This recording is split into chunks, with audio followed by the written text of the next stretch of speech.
ការផ្ដល់អន្ទានជាតម្លាក់ប្រាក់ដើមតាមរដូវកាលគេហៅ seasonal អន្ទានណាទៅតាមខេត្តដែលធ្វើកសិកម្មច្រើនតែជួបប្រទះបញ្ហាមន្ត្រីអន្ទានគាត់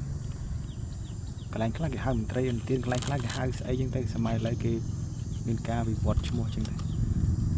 បដូរឈ្មោះផ្សេងគ្នាចឹងទៅតែគោលបំណងគឺជាអ្នកចុះសិក្សានៅវិទ្យាល័យមុនពេលដែលសម្រេចថាផ្ដល់អន្ទានឲ្យអតិថិជន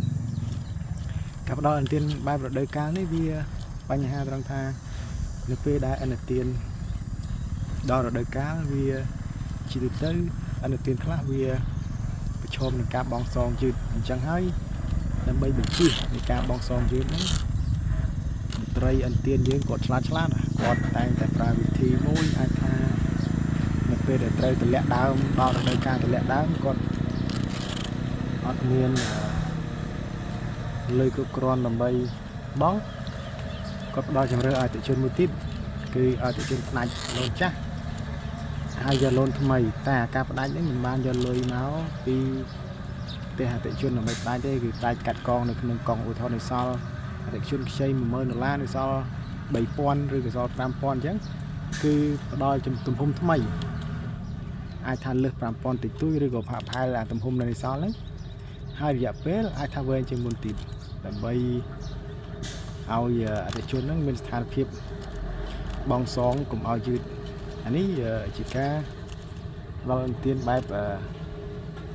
គេហៅ restructure loan ណាពីអតីតកាលទៅតាមធនាគារគេហាមឃាត់មិនឲ្យធ្វើទេក៏តែបច្ចុប្បន្នអាចថាដោយសារស្ថានភាពសេដ្ឋកិច្ចវារៀងជួបការលំបាកអញ្ចឹងទៅ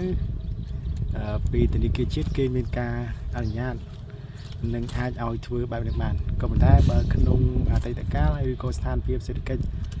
មានភាពរឹងមាំឬល្អប្រសើរវិញហើយមន្ត្រីគាត់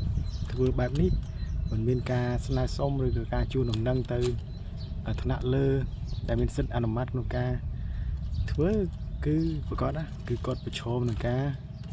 រមានជាលេខអក្សរឬក៏បើសិនជាច្រើនហើយមានបញ្ហាគឺអាចប្រឈមនឹងការបញ្ចប់កិច្ចសន្យាការងារជាមួយបុគ្គលិកតែម្ដងអរគុណច្រើន